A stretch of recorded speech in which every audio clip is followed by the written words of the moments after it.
오늘 우리에게 주신 하나님 말씀은 누가복음 18장 말씀 1절에서 8절까지 말씀 보겠습니다. 누가복음 18장 1절에서 8절입니다.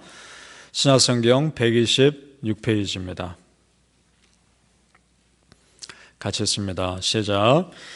예수께서 그들에게 항상 기도하고 낙심하지 말아야 할 것을 비유로 말씀하여 이르시되 어떤 도시에 하나님을 두려워하지 않고 사람을 무시하는 한 재판장이 있는데 그 도시에 한 과부가 있어 자주 그에게 가서 내 원수에 대한 나의 원한을 풀어주소서 하되 그가 얼마 동안 듣지 아니하다가 후에 속으로 생각하되 내가 하나님을 두려워하지 않고 사람을 무시하나 이 과부가 나를 번거롭게 하니 내가 그 원한을 풀어주리라.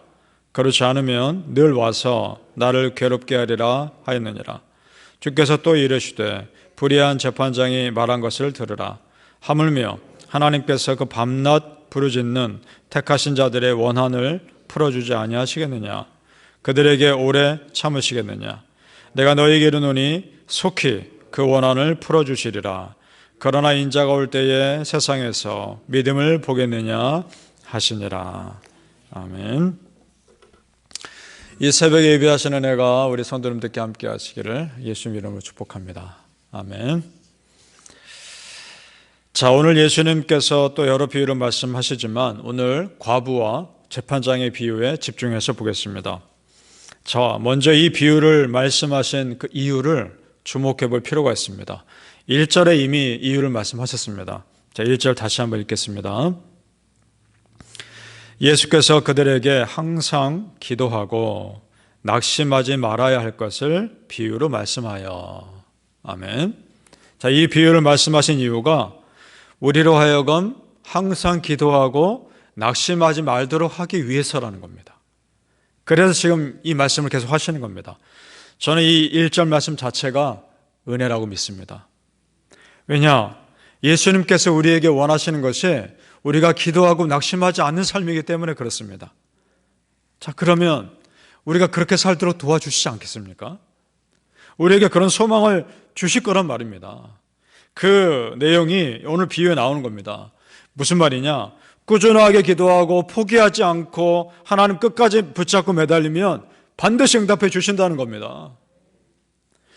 그것이 오늘 비유에 잘 나오고 있습니다. 그것도요, 속히 응답해 주신다 말씀합니다. 8절 말씀 제가 읽겠습니다. 중간 부분까지 제가 읽겠습니다. 내가 너희에게 이르노니 속히 그 원한을 풀어주시리라. 아멘.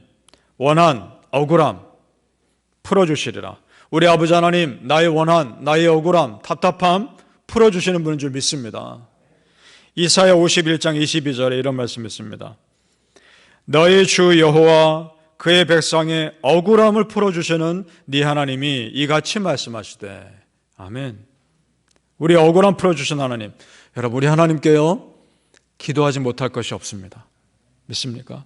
우리 하나님께는 다 기도하실 수 있습니다. 따라서 여러분의 억울하고 답답한 사정 하나님께 다 풀어내시면 되는 겁니다. 우리 성도님들, 하나님께 하지 못할 기도가 없다는 걸 믿으시고 낱낱이 다 고백할 때 그 답답함 풀어주시는 은혜가 있으시기를 예수님 이름으로 축복합니다. 아멘. 자, 오늘 이 재판장이 여인의 계속되는 요청을 들어준 이유가 뭡니까? 이대로 놔뒀다가는 내가 너무 번거로워질 것 같다. 그렇게 생각한 거 아닙니까? 자, 5절 말씀 봅니다. 5절. 이 과부가 나를 번거롭게 하니 내가 그 원한을 풀어주리라. 그렇지 않으면 늘 와서 나를 괴롭게 하리라 하였느니라. 아멘. 자, 번거롭게 하다라는 뜻, 글자 그대로는 번역하면 이런 뜻이 있습니다. 눈을 멍들게 하다, 이런 뜻이 있습니다. 자, 이것이 무슨 말이냐? 일종의 관용구입니다. 그 시대에 쓰였던 명예를 손상시키는 일이 생길 때 쓰는 관용구입니다. 그러니까 한마디로 의미상 내 명예가 손상될까 두려워라는 뜻이 되는 겁니다. 그럴 때 쓰는 표현입니다. 이 과부가 끊임없이 요구하는데도, 정당한 판결을 요구하는데도 재판장인 자기가 아무런 반응 보이지 않으면 자기 명예가 손상될까 봐 그렇지 않기 위해서라도 들어줄 수밖에 없다라는 말인 겁니다. 자, 예수님이 지금 이 비유를 우리에게 말씀하시는 이유는 하나님과 우리의 관계도 그렇기 때문에 그렇습니다. 무슨 말이냐? 우리가 끊임없이 기도하고 끈질기게 포기하지 않고 기도하면 하나님 당신의 이름을 위해서라도 그 기도 들어주신다는 말씀입니다. 믿습니까? 당신의 백성이 끝까지 하나님을 붙잡고 기도하는데 그 하나님이 어떻게 안 들어주십니까? 아버지 하나님이 당신 하나님의 이름을 걸고서라도 그 기도 들어주신다는 겁니다. 다윗도 비슷한 고백을 합니다. 누구보다 위기를 많이 경험하고 누구보다 억울한 상황을 많이 겪은 사람 아닙니까? 얼마나 기도했겠습니까? 기도하고 또 기도하면서 터득한 게 있습니다. 강청하는 기도의 비밀을 터득한 겁니다. 하나님께 끝까지 매달렸더니 당신의 이름 위해서라도 들어주시더라. 시편 23편 3절입니다. 내 영혼을 소생시키시고 자기 이름을 위하여 의의 길로 인도하시는도다. 아멘. 당신의 이름을 위해서라도 나를 의의 길로 인도하시도다. 하나님의 아들, 딸로서 간절하게 계속해서 기도하면 그 이름 위해서라도 우리를 지켜 보호하여 주시는 줄로 믿습니다. 그 은혜를 깨닫는 겁니다. 그래서 더욱 기도에 매달렸겠죠. 그 기도의 비밀, 기도의 은혜를 다윗은 너무나 잘 안 겁니다. 우리 성도님들 답답한 일이 있으십니까? 또는 내 힘으로 도저히 해결할 수 없는 어떤 일들이 있으십니까? 그러면 포기하지 말고 계속 기도해 보시기 바랍니다. 우리 아버지 하나님께서 당신의 이름을 걸고서라도 반드시 해결해 주시는 은혜를 경험하시기를 예수님 이름으로 축복합니다. 아멘. 오늘 비유는 누구보다 하나님을 잘 아시는 예수님이 하나님이 어떤 분인지를 말씀하고 있다는 것이 중요한 겁니다. 7절 말씀 우리 같이 한번 읽어보죠. 7절 말씀 시작. 하물며 하나님께서 그 밤낮 부르짖는 택하신 자들의 원한을 풀어주지 아니하시겠느냐? 그들에게 오래 참으시겠느냐? 아멘. 밤낮 부르짖는 그 택하신 백성들의 간절한 부르짖음과 기도 하나님 안 들으시겠느냐? 오랫동안 응답 안 하시겠느냐? 그렇지 않다라는 거 아닙니까? 이걸 누가 말씀하신 겁니까? 예수님이. 하나님을 누구보다 더 잘 아시는 예수님이 하나님이 그런 분 아니냐라고 말씀하신 거 아닙니까? 그렇다면 그것이 가장 정확한 겁니다. 그럼 우리는 그 말씀 의지해서 기도하는 겁니다. 대신에 밤낮 부르짖어 기도하는 열심은 우리에게 있어야 합니다. 그 정도의 열심은 갖고 기도하셔야 됩니다. 그러나 그 다음은 하나님께서 하실 것입니다. 믿습니까? 바람으로 성도님들 정말 중요한 기도 제목 있으시다면 밤낮 부르짖어 한번 기도해 보십시오. 한번 매달려 보십시오. 하나님께서 놀라운 기적으로 어떻게 응답하시는지 그거 은혜를 경험하시기를 예수님 이름으로 축복합니다. 아멘. 오늘 말씀은 우리가 기도할 때 어떻게 기도해야 되는지 말씀하고 있습니다. 그것은 정확히 기도해라. 구체적으로 기도해라. 이런 메시지입니다. 오늘 여인도 재판장에게 원수에 대한 원한을 풀어줄 것을 정확히 요청하죠. 날마다 아마도 조목조목 적어서 그 재판장에게 요구했을 겁니다. 구약 성경에 보면 히스기야 왕의 기도가 나오죠. 히스기야 왕이 왕으로 있을 때 아수르 군대가 예루살렘 성을 포위합니다. 정말 나라가 풍전등화의 위기입니다. 곧 망할 위기입니다. 그때 그 아수르 왕 군대 장관이 그 히스기야 왕에게 협박 편지를 보내죠. 그때 어떻게 합니까? 히스기야가 그 편지 갖고 하나님 전에 올라가서 편지를 하나님 앞에 펴놓고 울부짖습니다. 그래 편지 조목조목 읽어가면서 하나님께 기도하지 않았겠습니까? 하나님 보셔요. 기가 막히지 않습니까? 조목조목 얘기하며 기도했을 겁니다. 구체적으로 어떤 일이 일어납니까? 그 기도 들으시고 그 다음날 하루아침에 그 온 포위하는 군대가 송장이 되어 있는 시체가 되어 있는 그런 일들이 일어나죠. 이와 관련해서 이런 강청하는 기도와 관련해서 오늘 18장에 비슷한 비유가 하나 더 나옵니다. 맹인의 비유입니다. 그 사람도 강청하는 기도의 비밀을 안 겁니다. 그리고 정확히 요구합니다. 38절에서 39절을 우리 같이 읽어보죠. 오늘 누가복음 18장 38절에서 39절입니다. 시작.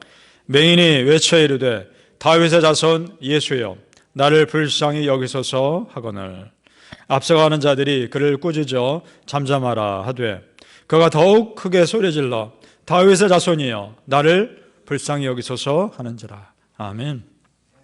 더욱 크게 소리질러. 사람들이 꾸짖어도 상관없습니다. 예수님 들으실 때까지 부르짖습니다. 여러분, 이것이 비밀입니다. 예수님이 들으실 때까지 부르짖는 겁니다. 아멘.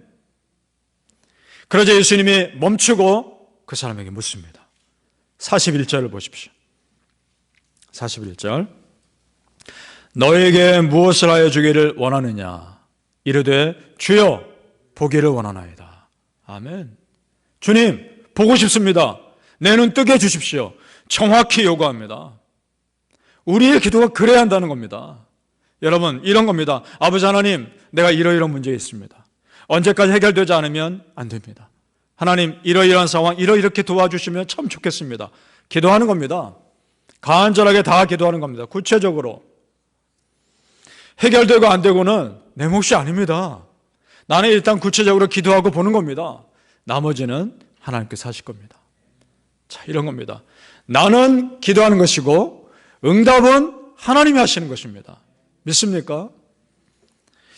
예수님께서 이렇게 간절히 기도하는, 요청하는 그 비유를 들으시는 이유 한번 생각해 보십시오. 왜 이런 비유를 계속 말씀하실까? 그런 기도를 들으신다는 겁니다. 여러분, 사실 우리 예수님이 내가 뭘 필요한지 모르시겠습니까? 다 아십니다. 다 아시면서도 내가 간절히 하나님께 부르짖는 기도의 소리를 듣기를 원하시는 겁니다. 왜냐? 기도한다는 것은 하나님, 내가 전적으로 하나님 앞에 다 맡깁니다. 내가 하나님께 다 항복합니다. 그런 믿음의 표현이기 때문에 그런 겁니다. 기도하는 간다는 것 자체는 믿음의 모습인 겁니다. 따라서 여러분, 지금 우리가 이 새벽마다 또 아침마다 이렇게 기도할 수 있다는 것 자체가 은혜인 줄로 믿습니다.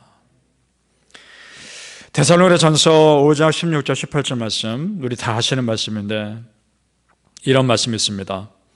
항상 기뻐하라. 쉬지 말고 기도하라. 범사에 감사하라. 이것이 그리스도 예수 안에서 너희를 향하신 하나님의 뜻이니라. 아멘. 하나님의 뜻이 다른 것이 아닙니다. 항상 기뻐하는 겁니다. 기뻐할 상황이어서가 아닙니다. 기뻐할 상황이 아닌데도 기뻐하고자 결단하라는 겁니다. 쉬지 말고 기도하라는 겁니다. 우리의 기도를 방해하고 기도를 끊는 일들이 얼마나 많습니까? 그걸 이겨내라는 겁니다.